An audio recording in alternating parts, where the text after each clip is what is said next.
कक्षा 10वीं के अगले वीडियो में आपका स्वागत है। आज हम पढ़ेंगे प्रकाश के परावर्तन से संबंधित कुछ महत्वपूर्ण तथ्य। इसके पहले हम प्रकाश के परावर्तन की परिभाषा को पढ़ चुके थे और उसी से संबंधित कुछ परिभाषाएं और हैं जिनको हमें पढ़ना है। तो सबसे पहले हम फिगर पे चलते हैं।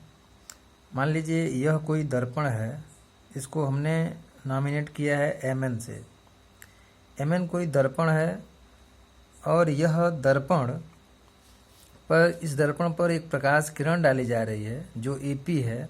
यह प्रकाश किरण दर्पण के बिंदु P पर टकरा रही है और टकराकर पुनः उसी माध्यम में वापस लौट आ रही है। कहने का अर्थ यह है कि आपतित किरण, जो किरण डाली जाती है उसको हम बोलते हैं आपतित किरण, और डालने के बाद दर्पण से टकराकर जो वापस निकलती है उसको कहते हैं परावर्तित किरण। यहाँ पर आपतित किरण है AP और परावर्तित किरण है PA'। तो परावर्तक तल या पृष्ठ किसको कहते हैं? परावर्तक तल या पृष्ठ हम उसको कहते हैं जिस तल पर हम प्रकाश किरणों को डालते हैं वही परावर्तक तल या पृष्ठ कहलाता है। माध्यम की बात है तो इस दर्पण के इस ओर दूसरा माध्यम है और इस ओर दूसरा, यानी हम इसको कहेंगे इधर वाले को पहला माध्यम, इधर वाले को दूसरा माध्यम। तो अगर यमयन के अगर इस बगल घटनाएं घटित हो रही हैं, यमयन के इस तरफ घटनाएं घटित हो रही हैं, तो हम उसको कहेंगे कि माध्यम सेम है, एक ही समान माध्यम है। और इसके इधर माध्यम सेम भी हो सकता है, कुछ भी हो सकता है। यहाँ पर अगर मान लीजिए यह एयर है, यहाँ पर वाटर है, चाहे ग्लास है, तो इस माध्यम को हम, यह माध्यम दूसरा है और यह माध्यम दूसरा है। माध्यम का मतलब ये होता है कि जिसमें हम प्रकाश किरणों को चला रहे हैं, डाल रहे हैं।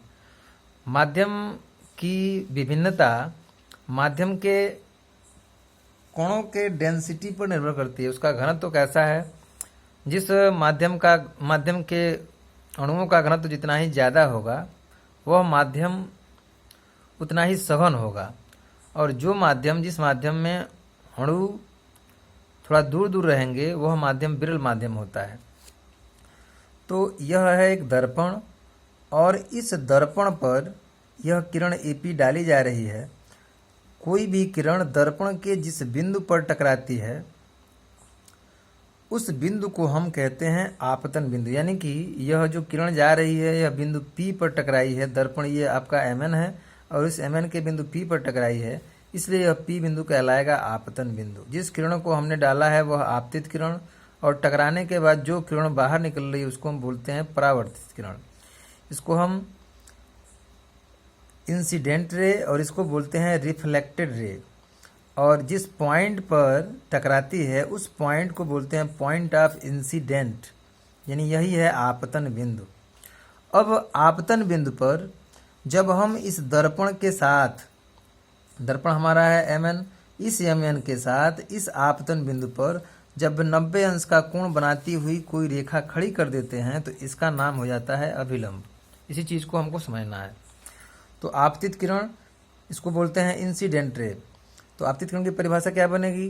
तल या दर्पण से टकराने वाली किरण को आपतित किरण कहते हैं। यानी जो किरण तल या दर्पण से जाके टकराती है उस किरण को कहते हैं आपतित किरण। तो आप चित्र में देख रहे हैं कि यह जो किरण AP है यही किरण जाकर इस mn दर्पण पर टकरा रही है, इसलिए यह आपतित किरण है। परावर्तित किरण को बोलते हैं रिफ्लेक्टेड रे। यानी टकराने के बाद यहाँ पर किरण टकरा गई, टकराने के बाद पुनः उसी माध्यम में ये वापस लौट रही है, इसलिए इस किरण को कहेंगे परावर्तित किरण। तो परिभाषा बनेगी टकराने के बाद उसी माध्यम में लौटने वाली किरण को परावर्तित किरण कहते हैं, और जो PA' है वो परावर्तित किरण है। ऐसे ही हमारा आपतन बिंदु है पॉइंट ऑफ इंसिडेंट। तो इसकी परिभाषा है तल के जिस बिंदु पर आपतित किरण टकराती है, तो तल का बिंदु है आपका, ये आपका तल है, तल के बिंदु P पर यह आपतित किरण टकरा रही है, यानी कि यह किरण जाके यहाँ पर टकरा रही है, इसलिए इस बिंदु को कहेंगे आपतन बिंदु। तो इसलिए जो P बिंदु होगा वो आपतन बिंदु होगा। अब आते हैं अभिलंब पर, इसको हम बोलते हैं नॉर्मल। तो नॉर्मल का मतलब होता है कि जो इस तल से लंबवत हो, तो आपतन बिंदु पर, यानी जो हमारा आपतन बिंदु ये है, इस बिंदु पर इस दर्पण के साथ जो लंब डाला जाता है, इस लंब को हम कहते हैं अभिलंब, यानी कि यहाँ पर PP डैश अभिलंब है। अब आपतन कोण है, आपतन कोण को बोलते हैं एंगल ऑफ इंसिडेंस। तो आपतन कोण क्या है? आपतन कोण यहाँ पर यह जो आपतित किरण है और यह जो अभिलंब है, आपतित किरण और अभिलंब के बीच बने कोण को हम कहते हैं आपतन कोण। यानी कि यहाँ पर कोण APP डैश कहलाएगा आपतन कोण। उसकी परिभाषा है आपतित किरण और अभिलंब के बीच बने कोण को आपतन कोण कहते हैं। चित्र में कोण APP डैश आपतन कोण है। और इसी तरह से यहाँ पर परावर्तित किरण और इस अभिलंब के बीच बने कोण को हम कहते हैं परावर्तन कोण। और इस कोण को हम नाम रखें तो नाम हमारा होगा P डैश, P और A डैश, यानी यह कोण जिसको R से रिप्रेजेंट किया गया है, इसको बोलते हैं परावर्तन कोण। और इसको कहते हैं इंग्लिश में एंगल ऑफ रिफ्लेक्शन। रिफ्लेक्शन का पहला लेटर R से है, इसलिए इसको R से लिखते हैं। और एंगल ऑफ इंसिडेंस का पहला लेटर I से, इसलिए हम इसको लिखते हैं I से। तो इसलिए इसको डिनोट किया गया है I से और इसको डिनोट किया गया है R से। तो परावर्तित किरण और अभिलंब के बीच बने कोण को परावर्तन कोण कहते हैं। कोण P डैश, P और A डैश परावर्तन कोण है।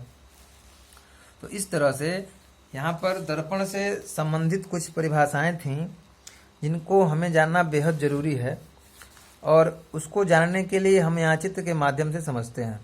पुनः एक बार देखेंगे हम। इस यमयन को हम कहेंगे परावर्तक तल या पृष्ठ। और इसकी परिभाषा क्या होती है?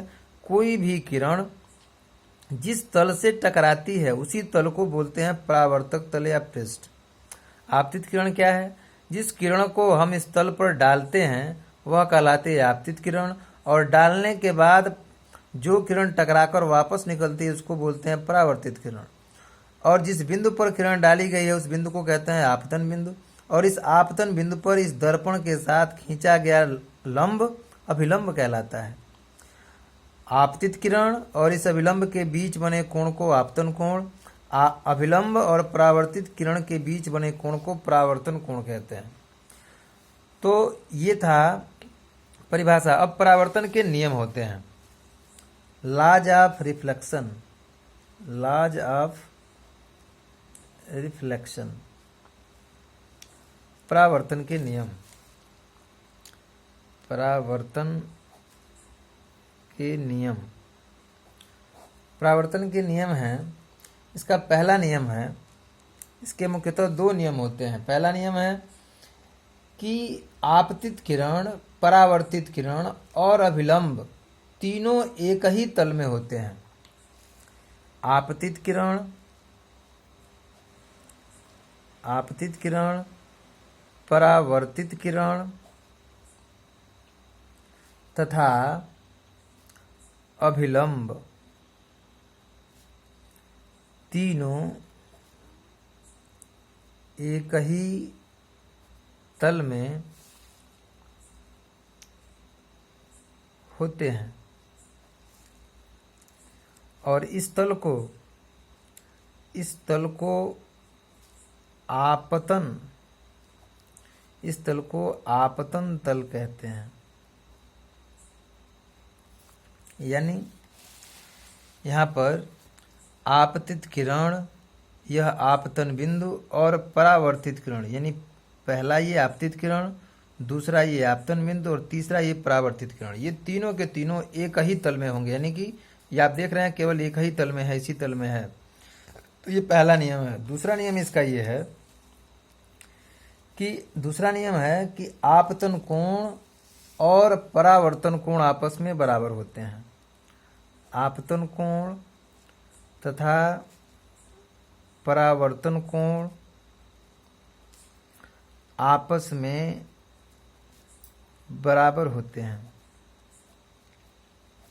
यानी चित्र से हम देखेंगे तो आपतन कोण है हमारा I और परावर्तन कोण है हमारा R, यानी कि कोण I का मान कोण R के बराबर होगा। ये परावर्तन के नियम है, प्रकाश के परावर्तन के ये नियम है, दो नियम।